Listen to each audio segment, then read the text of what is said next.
Hormuz প্রণালী ঘিরে যুক্তরাষ্ট্র ও ইরানের মধ্যে সংকট আরও বেড়েছে। এমন উত্তেজনার মধ্যে আবারও একটি তেলবাহী জাহাজ জব্দ করেছে মার্কিন বাহিনী।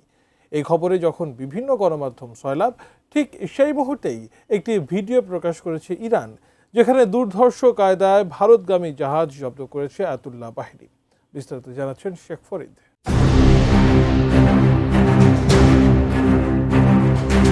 হরমুজ প্রণালীতে আবারও আয়াতুল্লাহ বাহিনীর নিশানায় পড়েছে ভারতগামী জাহাজ।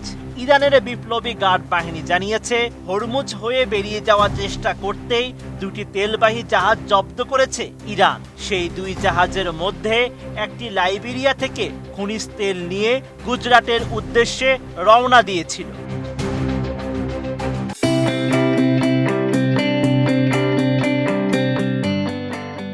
এই দুই জাহাজ জব্দের মুহূর্ত ভিডিও আকারে প্রকাশ করেছে ইরানের রাষ্ট্রীয় টেলিভিশন চ্যানেল প্রেস টিভি। ভিডিওতে দেখা যায় ইরানের পতাকাবাহী দ্রুতগতির স্পিড বোটগুলো জাহাজগুলোর দিকে এগিয়ে যাচ্ছে। পরে মুখোশ পরিহিত ও রাইফেলধারী সেনারা জাহাজে উঠে পড়ে। মুহূর্তের মধ্যেই বাণিজ্যিক জাহাজগুলো তাদের নিয়ন্ত্রণে চলে আসে।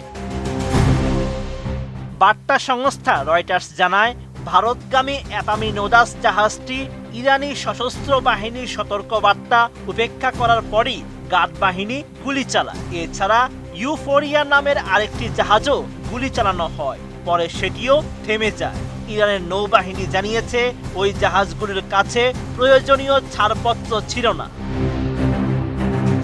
এক বিবৃতিতে আইআরজিসি জানিয়েছে, জাহাজ দুটির মধ্যে একটি লাইবেরিয়ার। আটক জাহাজ দুটি কোনো রকম অনুমতি ছাড়াই হরমুজ দিয়ে অগ্রসর হচ্ছিল, সেই কারণেই তাদের পথ আটকে দেওয়া হয়েছে। অ্যাপামিনোদাস নামে জাহাজটি ওমান থেকে 20 নটিক্যাল মাইল উত্তর পশ্চিমে ইরান বাহিনীর হাতে আটক হয়েছে, আর এমএসসি ফ্রান্সেসকা জায়নিস্ট শাসন ব্যবস্থার মালিকানাধীন। এ সময় হরমুজ প্রণালীতে আরোপিত বিধিনিষেধ মেনে চলার আহ্বান জানিয়েছে ইরান। হুঁশিয়ারি দিয়ে আইআরজিসি জানায়, হরমুজ প্রণালীতে শৃঙ্খলা ও নিরাপত্তা বিঘ্নিত করা ইরানের জন্য রেড লাইন হিসেবে বিবেচিত হবে।